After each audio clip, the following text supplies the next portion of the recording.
find a place to put AI isn't creative. And it also doesn't accrue inherent value to the business. Whereas things that drive against delivery of real business metrics, that inspires you to be super creative because you have total autonomy on how to get to the goal. And by the way, you also may not end up with a great business in the long run if you're only optimizing for efficiency. You're talking about employee work conditions and culture, which is very important. And if efficiency is the main thing in your line of sight, it's very likely you're not innovating. Hi everyone, welcome back to the Meg and Amy Show. Today we are interviewing the fabulous Kieran Snyder. So Kieran was CEO and founder of the groundbreaking AI company Textio for over a decade. And she is currently founder in residence at Operator Collective. She also runs Nerd Processor, where she tells the world's most viral data stories. And many of these stories about work, communication, AI, and tech have been featured in such places as Fortune, The Times, Forbes, Fast Company, and more. She's also a coach, a mom, a runner athlete, and she never stops.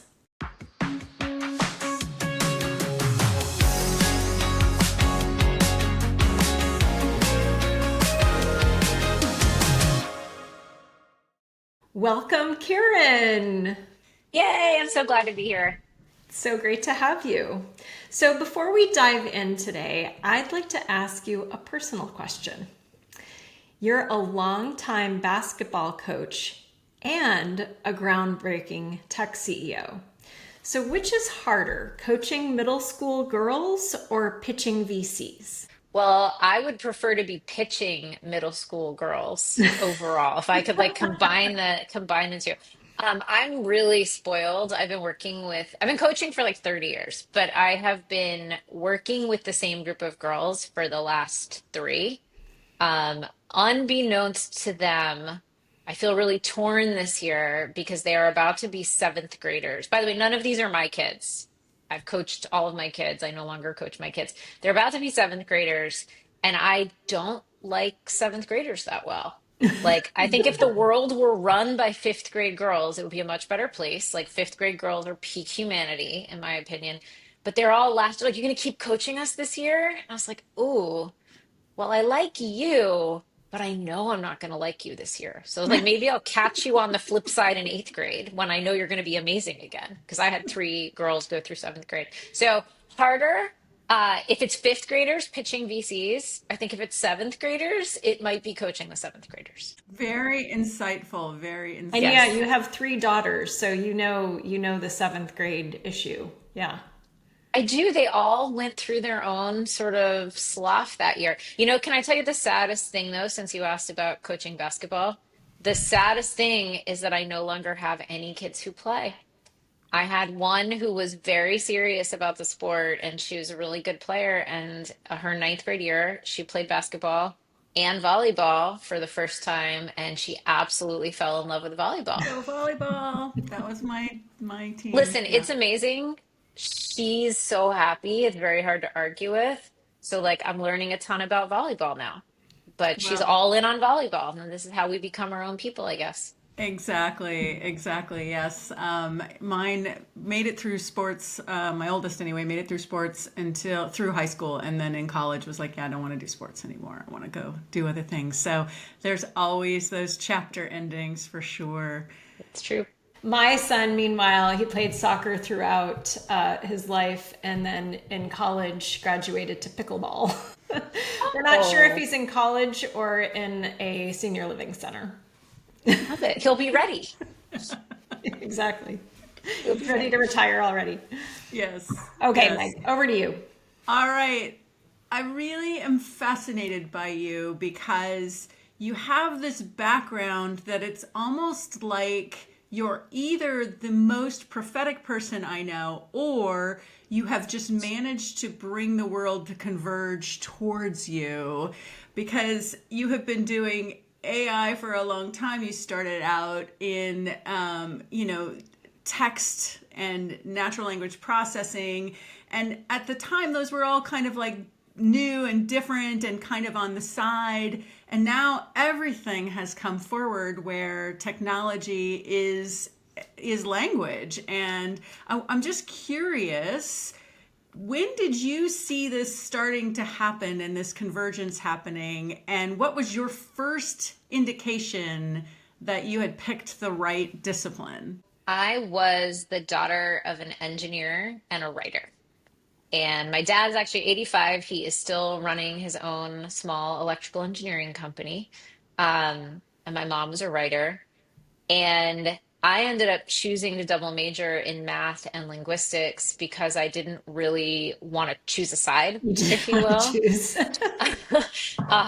And then when I got to grad school, I ended up studying natural language processing. So, this sort of blend of linguistics and computer science. And at the place where I was studying, which was the University of Pennsylvania, there was no way to study linguistics without computer science, without psychology, sort of is a highly interdisciplinary approach and highly empirical. So everything I learned to do was look at sort of large corpora of language and sort of count stuff up, right? Measure stuff about what was happening in the corpus. And ideally, you would be looking for indicators of social variation. So do women have more of this pattern compared to men? Do older people have more of this pattern compared to younger people, and so on? And so all the water I swam in was about empirical language analysis. That's like how I grew up professionally. And then when I ended up in technology, I ended up really looking at user experience and search and sort of the cluster of stuff. Um, when we started Textio, well, I think we were really the first to have this. I know we were the first to have this augmented writing vision that you could look at lots and lots of writing that had happened before, see and measure how people had responded to it, and then try to write the next thing a little bit better to get a better response. And um, that kind of came from all of this history of word processing that both Jensen and I had been involved with, where like when we started the company, everything about word processing and the whole history was either about making documents look good, like the desktop publishing industry, maybe making it possible to collaborate on them in the cloud, like, Google Docs obviously pioneered that. But none of it was actually about making the content perform. um, there was A/B testing, which was like a little bit old because you had to guess what you wanted to test and you could measure.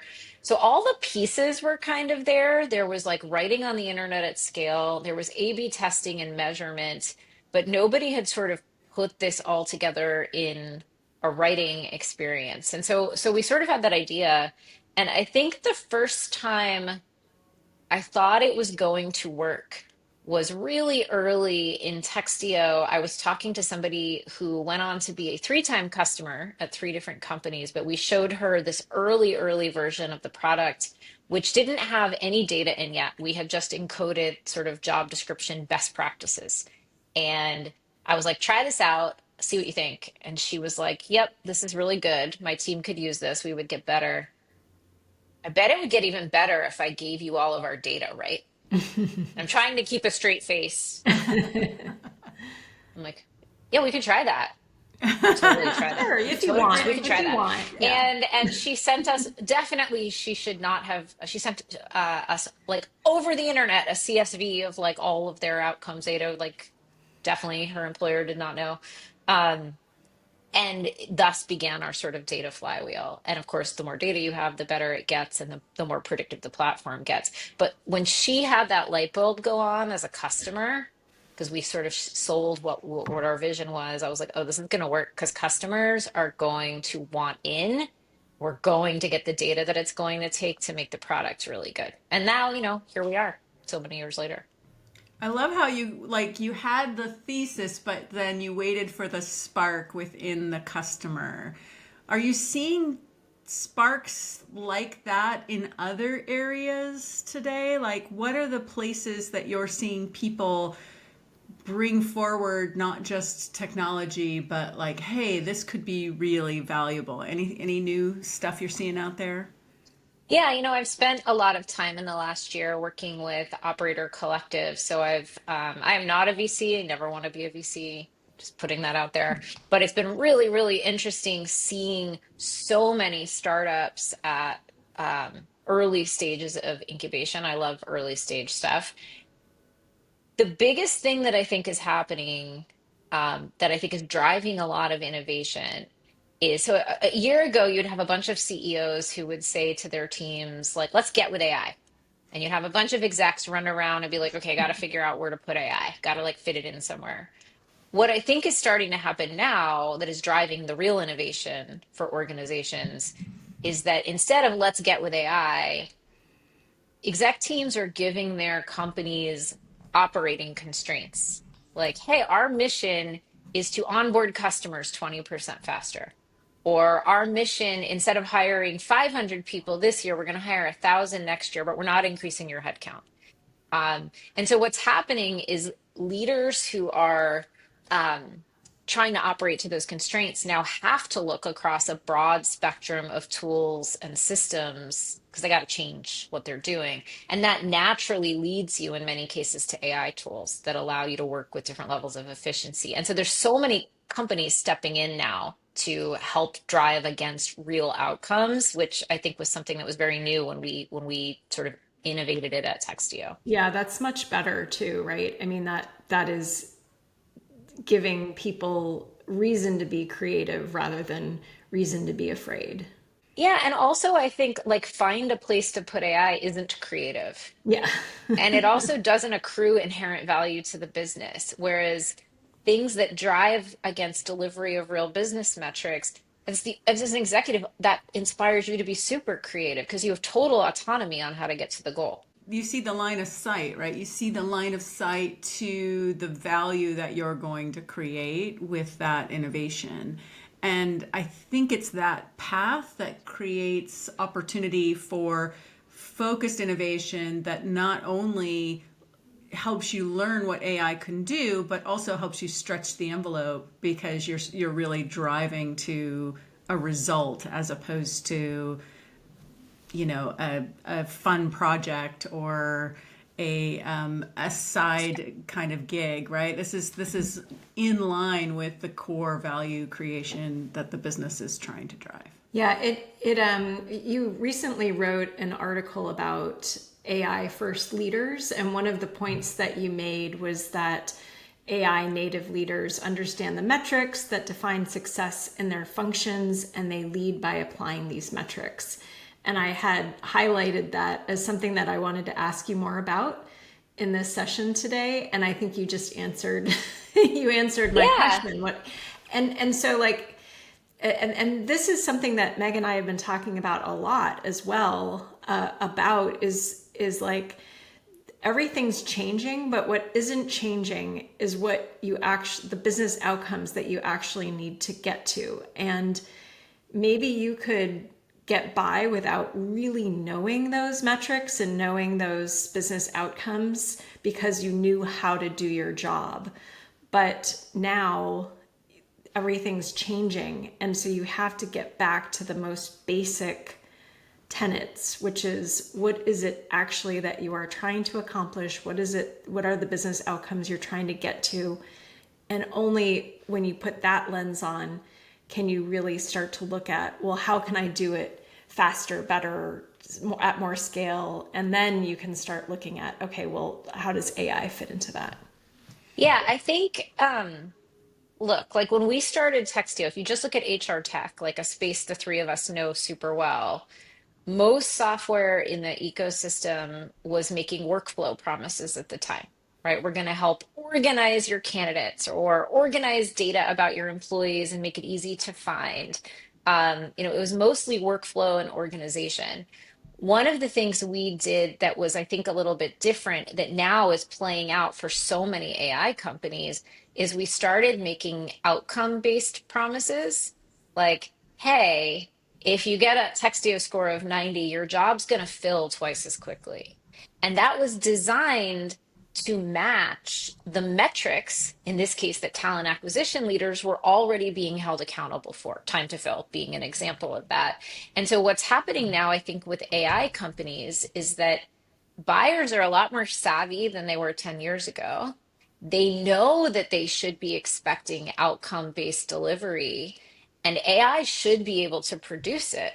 And so buyers are expecting, whether it's HR or finance or marketing or legal, they're expecting outcomes from their software, not just better workflow. Of course, the two are intertwined. Um, if anything at Textio, I wish we'd understood the workflow side of it sooner, right? Because I think you need both.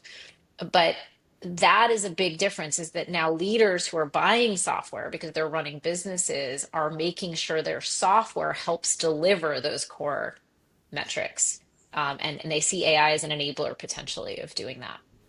So one thing I'd like to get your thoughts on, I was reading an article from Aaron Levy of Box, and he talked about how the way that his company is looking at AI value creation is a bit of a shared model with the disciplines that are getting value from AI. In other words, if I am running a function and my function is so much more productive, then I get to take those savings and apply them to other things versus just dropping it to shareholder value or whatever. I can apply it to doing my function better, or I can apply it to hiring more people, or whatever it is that sort of puts the motivation. When you're seeing buyers out there, I'm really curious where we all land on that, in that you're going to get better, right? You're going to get better. Who and how do we capture that value creation in a way that really helps push the top line forward more, as opposed to just driving towards the bottom line? Because as I think about what I want from all of this, is more jobs created, more happiness delivered, more things, more innovations unlocked in general. But you could imagine a situation where we just squeeze and squeeze and squeeze, and then you end up with highly efficient businesses, but not necessarily great work conditions, nor great purpose and meaning for workers. Like, any thoughts on that? Yeah, and by the way, you also may not end up with a great business in the long run if you're only Exactly. optimizing for efficiency. You're talking about employee work conditions and culture, which is very important. And if efficiency is the main thing in your line of sight, it's very likely you're not innovating, like you have a That's right. priority issue. So let me give an example of a company I came across recently. I don't work for this company, but I think it's a really interesting example of a company that I think is doing this well. So it's an early stage startup called Numos, and Numos helps FP&A professionals do backwards looking analysis of their quarterly performance. So here's your model. Here's where you landed.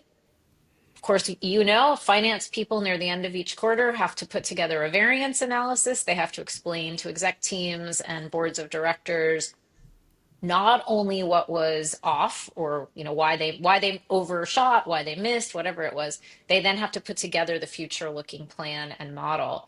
And I love using AI software as a means to assist this, because AI software is fantastic at finding the patterns. And then what the smart, savvy FP&A person gets to do is put together the future model that says, hey, we missed here and here, but we were over here. What does that mean? Not only about like our cost structure, but where should I invest next quarter? Where should I invest the following quarter, given all of this data? And so I think it's a really interesting case where AI is being used to analyze performance to suggest the next set of investments. And it's a beautiful example of something like, sure, it has some efficiency gains, I'm sure, in some places, but it's very forward looking and helps the business think about where it's going, not just how to squeeze on the bottom line. So, all of our capital allocator listeners, this is an important one to be thinking about. How do we leverage, not necessarily just this technology, but in general, how do we leverage AI to help us do a better job in forward-looking capital allocation. Really, really good use case. So, Kieran, I want to ask you a little bit about your role as a CEO, because that is fascinating to us and our listeners. And so, we talked already about how you were a trailblazer. You introduced an AI company in 2014, and you were fundraising while female, as well as while female with small children. So what was this like for you, and how would you say it's changed in the last 10 or so years based on your work now with startup founders? So what was it like to be a startup CEO? So I was a founder with small children. I was also married to my co-founder, something people don't necessarily know. Textio's current CEO is my husband, so it's still in the household. And while that in some ways might seem like it makes it easier, and it was awesome for us as co-founders, it made the fundraising landscape much more complicated. So we got lots of questions about, which one of us would really be home with the kids and really be working sort of day to day. We got a million governance questions, as you can imagine, from early stage. But I remember this one meeting we were in. Now, remember, I am the CEO. My husband and co-founder is the CTO. So when we're both presenting, but when we go in and kick off meetings, I'm running the meeting, right? Usually the game is I'm running the meeting, he's demoing the product. That's sort of our divide and conquer. And I'm running the meeting, and it's just him and me and this guy across the table from us. And the guy across the table, every time I would pause for him to ask a question, would direct the question at Jensen, Of course. right? And Jensen was amazing and would pause and wait for me, and I would answer the question, and we would like repeat the game. And then at some point, partway during the meeting, Jensen, who is a bit of a provocateur and a phenomenal ally, stood up and he just walked across the table and sat right next to the guy. Oh, so smart. And, he's like, look, let's show you something on my laptop. Cool. And then he didn't move back. And so when the guy needed to ask a question next time, he could either ask me across the table or he could super awkwardly turn and face Jensen, who was right on top of him. And it was this like beautiful moment of allyship, actually, silently and I knew what he was doing because we know each other pretty well. That story is like a little extreme, Yeah. but actually not that far out of the norm of what we experienced in lots of cases. I remember a fundraising meeting where it was just Jensen and me, and we were in a room designed for maybe 10 people, but there were like 40 VCs, and they were all men, and they were just like standing over my shoulders as I was presenting. I was like, like we left, and Jensen was like, "That was a lot of men." I was like, "That was a lot of men." It's a lot of men. And some of the stories, like these are sort of like haha. Some of them were like worse than these stories, right? So how has it changed? I do work with a lot of founders now, early stage. I work with a bunch who are women. I work with a bunch who are men. Um, I do think the norms have changed a little bit. The norms have changed a little bit. A few years ago, more VCs made an effort to hire more women, which means more of them have women as partners now, which just means they're used to having women. I mean, another VC, They by have the way, women's bathrooms in their facilities now, for example. another VC, I'm not even kidding. I just want you to remember we were raising money for Textio. For the listeners who don't know, one of the things we did was help you hire more women. Okay, that was like one of the outcomes we promised. And we were in a pitch meeting where they were reverse pitching us. They had given us a term sheet and they were trying to make the case about why we should take their money. And by the way, this is the same firm that had the 40 dudes over my shoulder. And we're in the room and they put up their slide deck and they're showing us an event they hosted that had some women at it. And they were like, see, we have a really diverse group. And it's like, you're showing me pictures of women. The five of you dudes in this room are persuading me to work with you by showing me a slide deck that has pictures of women in it. We left. Jensen's like, so we're not doing that one, right? It's like, no, we're not doing that one. Um, the thing I think has changed a little bit is maybe some of the self-awareness. Like, I think fewer investors would find themselves in that situation right now. But we know money still mostly doesn't go to female founders. Younger women, by the way, I was like 40, so didn't have all the problems So that super maybe a young. 27-year-old woman might have or 22-year-old woman might have. And I was pitching with my husband, so that gives Yeah. me another kind of protection in a way. Um, the bad stuff is still happening, but I think the whisper network among founders is so strong. Every time I had an experience like that, I told other founders and I told them who it was. Right. And so Yeah. you just don't pitch those people next time around, right? Yeah. And that's real. Yeah, I Exactly. think that first off, the solidarity still matters a lot. I think the creating more awareness. I remember once I was having a conversation for a board opportunity, and it was a great company, and there were nice people, and it was a very diverse. Oh, very diverse. There was at least another woman in the room during the conversation. Bar is on the floor here, Yeah, man. yeah, it wasn't just a picture, but I think the woman wasn't there at the moment where one of the men, and honestly, I just don't think he had any sense that he said this to me. He said, "Well, I don't know. Men must just be really more easygoing about things because we really just don't need any special accommodations for men, but we seem to need them for women." And I sat there and I'm like, I'm like, okay, this is not the moment to express all the thoughts going through my head. But I just remember thinking, and again, a really this came out truly honestly. And I was like, wow, your read is that you're easygoing, not that the world was built for you. That Yeah. the entire world was paved to be easy and with your needs in mind. So of course you don't need any accommodation because it was made that way. And so again, I think that there's just such an interesting conversation that is, how do you see how do you see something you can't see? You really can't. You need someone else to point it out to you. And I think that this is why telling these stories matters, not to embarrass people, but to also help them see what they maybe are missing. Based on their own experiences, which I'm sure each of us do in every phase of our life. But it just feels like this one, the tables of power and of influence, really could benefit with some perspective taking that is maybe outside of the norm.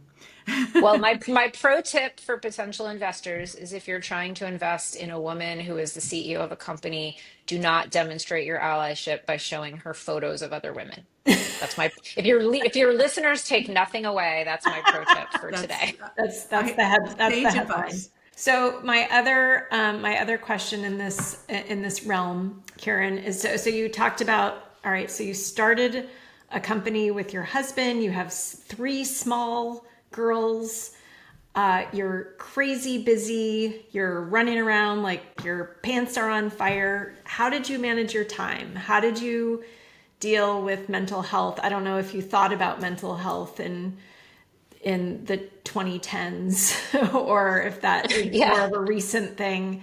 How did you stave off burnout? Yeah, I mean, because Jensen and I were always all in on both Textio and our family together, it gave us a tremendous amount of flexibility and give and take in who did what at which times. So I remember when we were raising our Series B, we were renting a house from some friends of ours who were living in China for a couple of years. And we got a message that they were being called back to the United States a year sooner than anticipated. And we had 30 days to find another place to live. And we were just launching the fundraising round. And we knew when they came back, we were buying a house. Um, we knew that was our plan. But at the time, we had three kids. Um, there were like seven houses in the city of Seattle in total that sort of matched our qualifications for the neighborhood we thought we could live in with their school and had enough space and so on.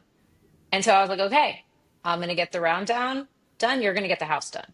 That's just like how it's going to have to be. And we did. Like miraculously, we got the round done and we moved into a house like 45 days later. Like it was truly bananas. But like that is kind of the way we have ended up trading things off for the duration of Textio.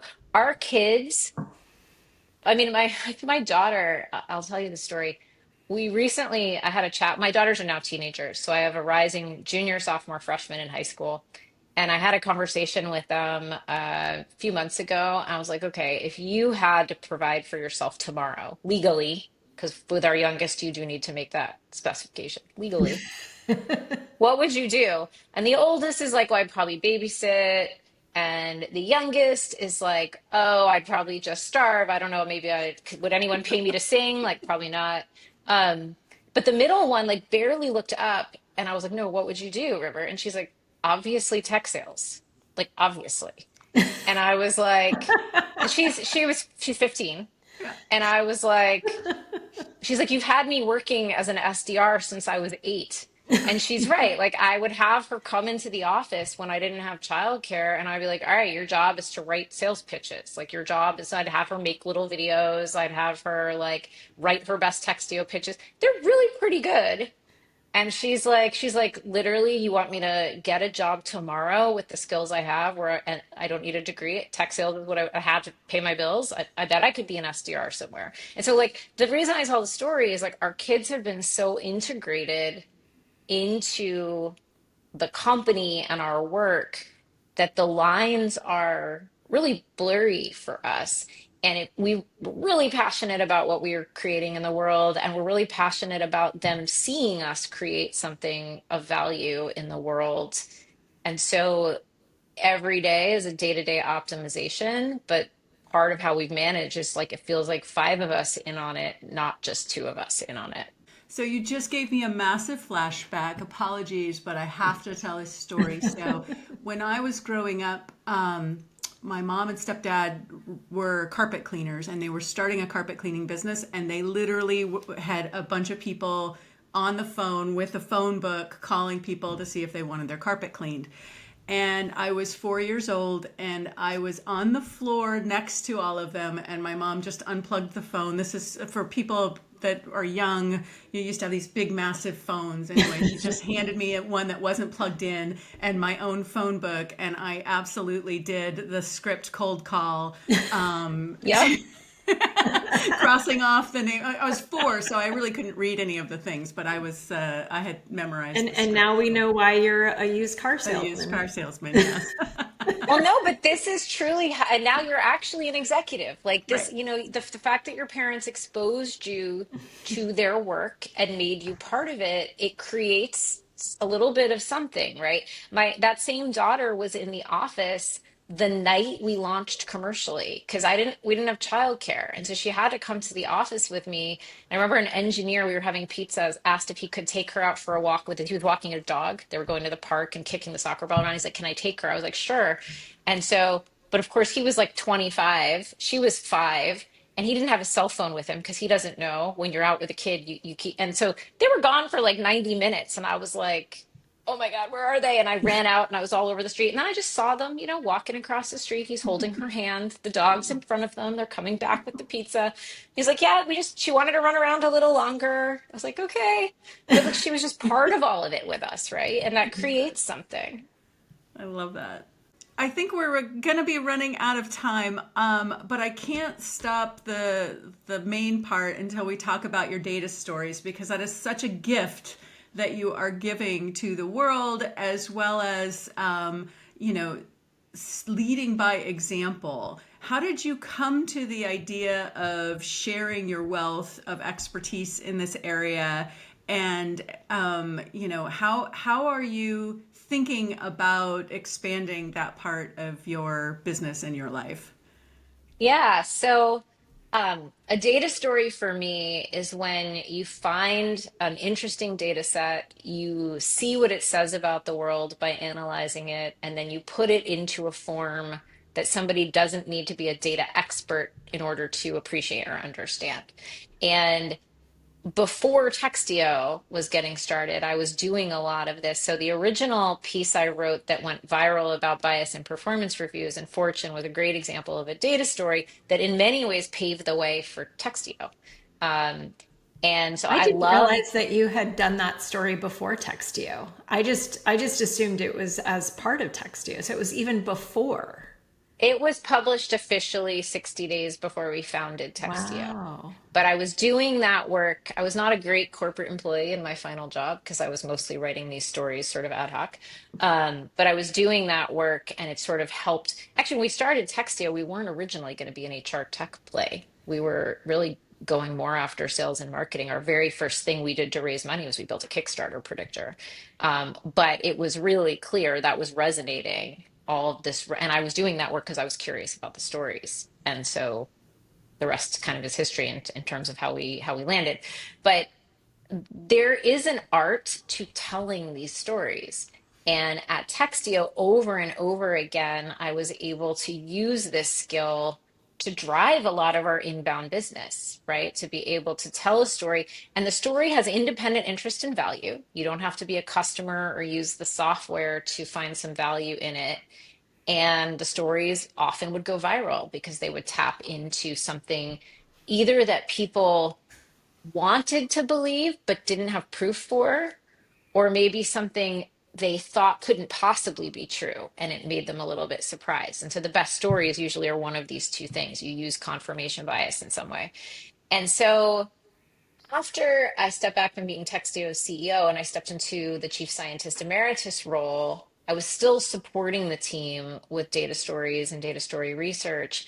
And I had a conversation with Kim Scott, who is a friend, author of Radical Candor. And at the time, I was like, maybe I'm going to write a book this year. And by the way, I am about halfway through a book that has nothing to do with technology, but is like a creative nonfiction memoir that I've spent this year writing. Um, but I was thinking of writing a book, and I was like, I'm trying to figure out how to put my experience together. There's a bunch of things I could write about. And she was the one who was like, if you could teach people to do this, she's like, I would, because we were talking about why Radical Candor went viral, but her subsequent book did not. And I was like, it's very obvious why Radical Candor went viral. It's because you tapped into something that keeps people up at night. Everybody has had to stay up at night stressed about how to have a hard conversation. No one has stayed up at night stressed about the theory of how to build an inclusive team, right? So you tapped into something visceral. That's what makes virality. And she was like, you should write this down. And so I did. I was like, well, what if I took all of this and my way of doing this is with data? I wrote it down. So it's been really fun. I have a bunch of clients who have now told their own stories that have accelerated their businesses, which is extremely rewarding to see. So I have the course for viral data stories, and I've also run some workshops for mostly marketing teams or startup teams to learn how to put some of these stories together kind of in their business. I love this. I love this. I will do it in the rest of my life in some form or other. So I have to pause because we have a tradition on the show of, calling people out who are mensches, I guess, for lack of a better word, for sharing our strengths with us and propelling us. And it sounds like Kim Scott was that for you. And so I just wanted to give her an extra shout out. Absolutely. Yeah. Yes. Awesome. That's Totally. I wrote that down as well. And I would like to sort of reflect back to you, Kieran, that your unique gift of being both nerdy enough to look at the data, but also able to step back and think about storytelling and audience is like nothing I've ever seen before. And I'm not just saying that in this conversation. I've obviously been reading your work forever. In fact, I almost quoted your work back to you, which I think is like the most hilarious thing I've ever done accidentally. And so what you say with your stories doesn't just stick in the moment, but it really plants seeds in people's brains about things they need to think about and process more deeply. And I just Thank love you. everything about that. Yes. I appreciate that. And so, how did you learn this skill? I think it goes back to when I said, the place I learned how to tell stories with language was in grad school. There was no way to understand language without the data, and you had to be able to summarize those findings in a way that showed what was happening in the world socially. And that was for an academic audience. So there is the part of it that is how do you take this sort of nerdy stuff and turn it into something that is a bit more provocative or memorable for the everyday reader. And I think this, remember I mentioned my mom was a writer, my dad was an engineer. Like going back to that, I sort of grew up with both of that. I did spend my year between my PhD and my first tech job at Microsoft also writing, I think, hilarious creative nonfiction. I think I'm currently writing creative nonfiction that is hilarious in this memoir, and at least one of my children agrees with me. By the way, the other one was like, "Yeah, some people will think it's funny." I'm like, awesome. Oh, That's high teenagers. praise, high praise from her. Um, but I've always enjoyed the storytelling part of it. That's like equally a part of me, and so it's just data is a place where I get to use these stories, these data stories. I get to use all of it together. But I'm So using. I think I learned it just by doing it, Amy. Yep. Yeah. so good. Yeah, it's such a gift, and I admire it every time. So I will read anything you write, Oh, thank including you. your hilarious or possibly hilarious work. Well, I'll let you know when it's ready for pre-readers. Yeah, put me down for sure. I will. All right, so we like to take in questions from friends of the show, and so here we go. I am a new executive, and I am overwhelmed with all of the context switching. How did you or do you manage it? Oh gosh, everybody's overwhelmed with all the context switching. I mean, it's so chaotic. Um, I mean, listen, you're going to hear a lot of conventional strategies. They're all correct, right? Block your calendar, protect your time, and those things can help a little bit. One of the things that helped me the most, and I've used it with my exec teams before, and I recommend it to some of my coaching clients too, is this thing I call like fun versus important, this exercise. And it's basically you spend a couple weeks, super lightweight, don't put a lot of time into it, a couple minutes a day. And at the end of the day, you plot out everything you spent significant work time doing, a big meeting you went to, a document you wrote, a strategy you innovated, whatever it is, and you just plot it on a 2 by 2 grid. And one axis is this truly important for the business or not? And the other axis is this fun for me personally or not? And when I first did this, by the way, doing this exercise is ultimately what led me to decide I needed a break from being CEO. I did started this a year before I stopped being CEO of Textio, and then I did it with my whole exec team. What I found was most of my work was important, but only about half of it was fun. And then I had others on my exec team do the same exercise, and we all compared results. And what you want is for the whole team to kind of be 80% in that upper right, right? You can't be 100%. Every job's got its tax. But so we ended up trading some responsibilities around in a way that maybe didn't perfectly align with job title, but it got everybody working more in that upper right. So back to the question about context shifting, I think this sort of inventory of how you're really spending your time gives you a tremendous amount of data. Maybe you want to turn it into a story for your organization, right? But it gives you a tremendous amount of data about where you're spending your time and actually gives you insight as to whether some of those context shifts maybe aren't as important as you think. And so what I have found when I've done this with leaders is that analysis causes you to take chunks of stuff off your plate. You're like, oh, this isn't actually that important for the business. Maybe nobody needs to do it. Or like, I work with Meg and Amy. I don't like this stuff, but Amy loves it. Amy doesn't like that stuff, but Meg loves it. Meg doesn't like what's on her plate, but I love it. So we're going to trade things around, and it lets people get more deeply into flow in sort of more coherent, piles of work. The other thing I love is instead of making a to-do list, simple thing on your own, instead of making your to-do list, make a tree where you sort of group things thematically.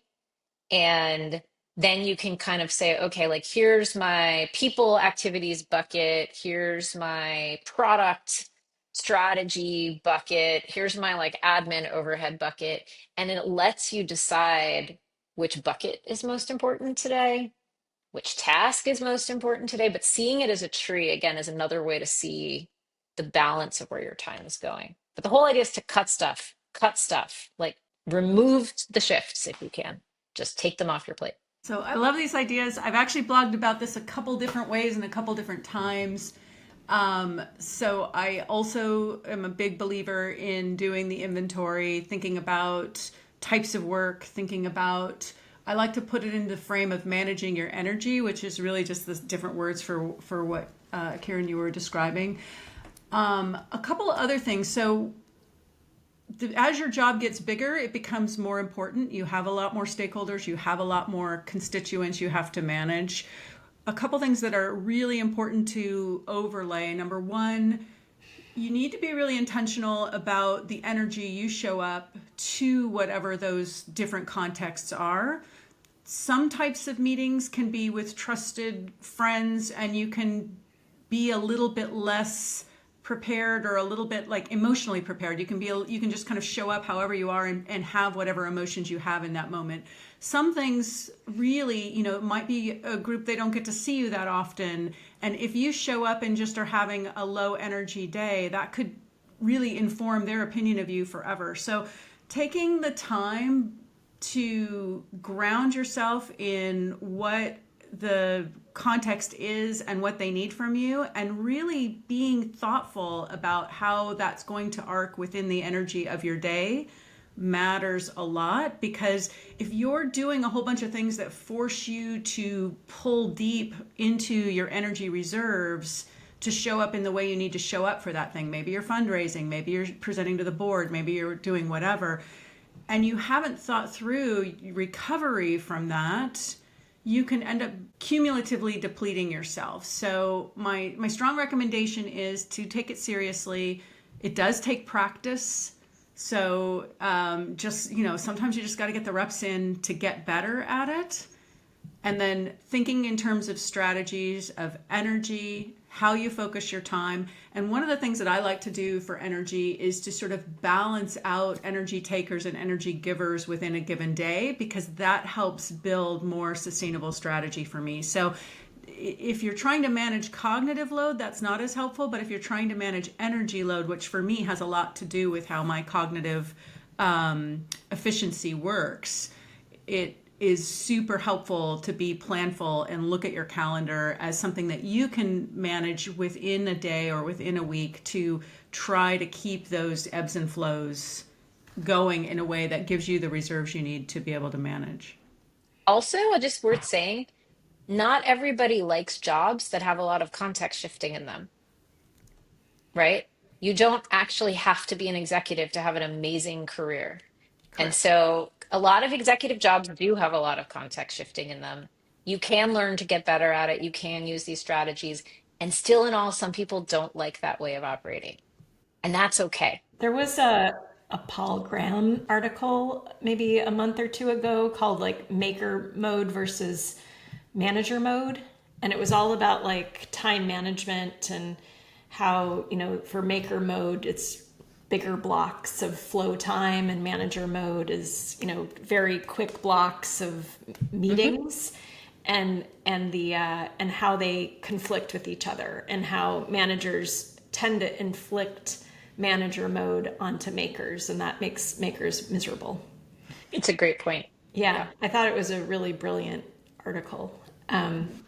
So for me, my like one of my first weeks at SAP, I went to Germany, and the executive assistant that I had at the time booked all of my meetings, and I swear I had 14 to 16 30-minute meetings every single day. And it was across the SAP campus in June, and it was hot, no AC, and I had to like run from one meeting to another. I think maybe she gave me like a 5-minute break in between. Like, I mean, it was just insane. Like, it was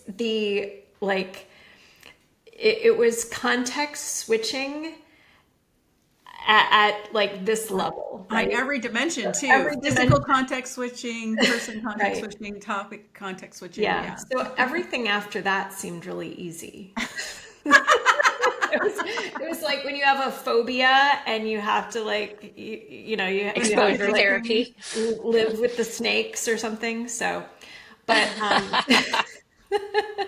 Yeah. Don't do Amy's strategy. so don't do that. Don't do Yeah. that. Yeah, that was Sounds don't live terrible. with the snakes. Love that. Oh my goodness, Karen, this has been delightful. Thank you so much. I really appreciate getting to talk to you. I know. I feel like we're even just getting started. We could keep going for hours, but this is Right. really fun. Thank you for Yeah. having me. Well, that was delightful. Oh my goodness. We knew, though, that this was going to be a big one. We would just have so much to talk about, and we were not wrong. We could have continued that for a very long time. Absolutely.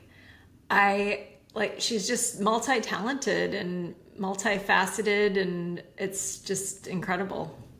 One of the things that I think, and I tried to articulate this, but I realized that what is special is there's like deep insight, but then also very sort of practical, tangible, kind of approachable ideas and suggestions and thoughts. And I think that's really, really fun and unique, because a lot of times people who have those sort of big brains tend to speak in big abstractions and are maybe less approachable. But I really feel like Karen's insights, she puts the effort in to make them available for everyone to be able to benefit from them. I could almost imagine her as a small child being like an interpreter between her parents, right?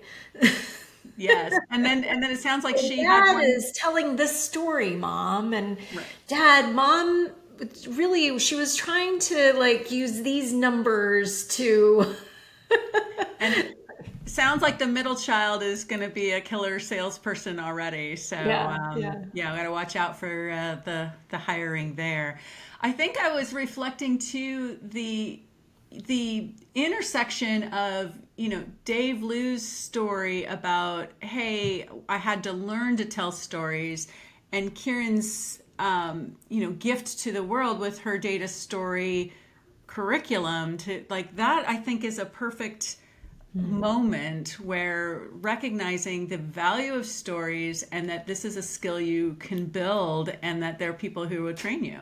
Well, we're seeing a real trend here because, of course, we just talked to the fabulous Jen Morrow as well about how she was obsessed with numbers and telling stories around numbers and how that's a critical skill for building a business case. So, like this particular skill, I think, is so important for this age. Like, it's been important, but especially now.